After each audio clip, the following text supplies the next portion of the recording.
السلام عليكم ورحمة الله وبركاته. ازيكم يا حبايبي، عاملين ايه؟ النهارده اكلتنا يا جماعة دي بنسميها اكلة الدفا. هو ده بقى الشتاء. طبعا بتبقى في الصيف حلوة برضه، بس تبقى حامية شوية. عندنا بقى كده ايه، شوية عدس غسلناهم كده.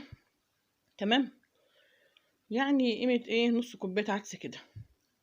غسلناها كويس، وقشرنا جزراية وحباية طماطم وبصلاية. تمام. كل ده بقطعه قطع عشوائي. تمام. وعندي احطه في ميه كده على النار، مجرد ما يغلي غلوه، بس انا بوريكم اهو، مجرد ما يغلي غلوه ابدا عندي بقى اهدي النار خالص، واسيب الحاجات دي كده تتهمك مع بعضها، تستوي سوا كويس مع بعضها. تمام. يعني بوريكم بعد اول غلوه وطيت عليه خالص اهو. عندي بقى بجيب كده رغيف عيش. تمام. او رغيفين او زي ما انت عايزه. ممكن تاخديه تحميصه كده على في فرن البوتاجاز، تمام، من غير اي زيت خالص، ترشي زيت خفيف خالص. او ممكن تحمريه في طاسه على النار. طبعا خدوا بالكم يا جماعه، ما بياخدش معايا وقت خالص في التحمير، ثواني. الزيت بتاعك يكون سخن، اهم حاجه سخن كويس، تحطه وتقلبي على طول. طيب. اول ما ياخد اللون الذهبي خرجيه، عشان بعد شويه لونه بيغمق. خلاص. بعد ما تخرجي بقى رشه كزبره كده. تمام. ورشه ملح خفيفه خالص وقلبيه. او عندي مثلا شو يعني البهارات بتاعتك لما تكوني عامله ايه، حاجه اسمها دق على بعضها كده. رشه خفيفه خالص، من غير حاجه. تمام. بيبقى طعمه جميل قوي قوي قوي. مع شوربه العدس ومع الكشري المصري ومع الحاجات دي، ممكن تعملوا الاطفال بس كده يتسلوا فيه. تمام. مجرد ما بياخد لون يا جماعه، ايدك فيه ما تحطيش على النار وتعملي حتى وشك الناحيه التانيه، ايدك معاه على طول. تقلبي بسرعه بسرعه كده.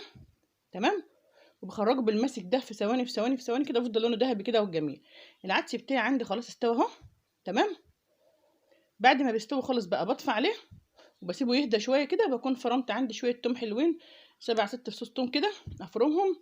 تمام. بتحطهم في الهون في الكبه براحتك. عندي بصفي العدس، في ناس ما بتحبش تصفي العدس، انا باخده على طول وهو دافي كده. بضربه في الخلاط. تمام.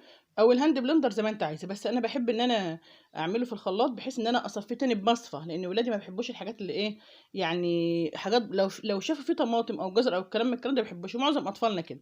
ابدا احط بس العدس، ما بياخدش يا جماعه غير كمون وملح وفلفل اسمر. وانا بحب فيه شويه شطه صغير، مش عايزه شطه، شطه دي اختياري براحتك، بس هو مش اساسي، بس انا بحبه مشطشط كده شويه. بتبقى شربته حاميه كده. وعندي بقى شويه التوم على النار في معلقتين 3 زيت، وبحط معاهم رشه كزبره. الكزبره بتخلي التوم ريحته جميله. تمام. طيب انت ممكن من الاساس لو عندك مثلا مرقه فراخ او لحمه، تسوي العدس فيه مكان الميه، تسوي العدس فيه والكلام ده، بس انا بحبه يبقى ايه، واضح كده. ممكن تحط معاه بطاطسيه صغيره لو انت حابه برضه. التومه بتاعتها تتصفر تبقى كويسه كده، ايدك فيها برضه على طول عشان ما تلسعش منك. تبداي تحطها على العدس. تمام. دي احلى طريقه يا جماعه بحبها العدس. سيبكم بقى من كلمه بنسوي التوم مع العدس دي، ما بقاش طعمه حلو. طشه بتديله ريحه حلوه وطعم حلو كده. تمام. العدس يا جماعه ما حدش بيغطي عليه ويسيبه ويمشي بعيد، لا، انا عندي بحط الطشه وتفضلي تقلبي فيه. يغلي غلوتين وايدك فيه في التقليب، عشان خاطر ما يفرش منك على البوتاجاز، او ما يطفحش يعني. عندي كده، ايوه. افضل اقلب فيه. عيني عليه برضو.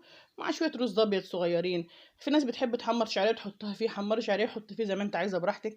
بس العدس عدس كده شوربه كده، بيبقى وسط، ولا بيبقى تقيل قوي ولا خفيف قوي. وسط. تمام. ظبطي ملحك بقى، انا شفت دقت ظبطت ملح، خد مني شعره ملح كمان كده. اكله جميله، تعملي معاها بيض مسلوق، بطاطس محمره، تعملي معاها رز ابيض. اي حاجه زي ما انت حابه. تمام. بصل اخضر، بصل ناشف، اي حاجه، ليمون. واشوفكم في وصفات تانية جديده، مع الف سلامه.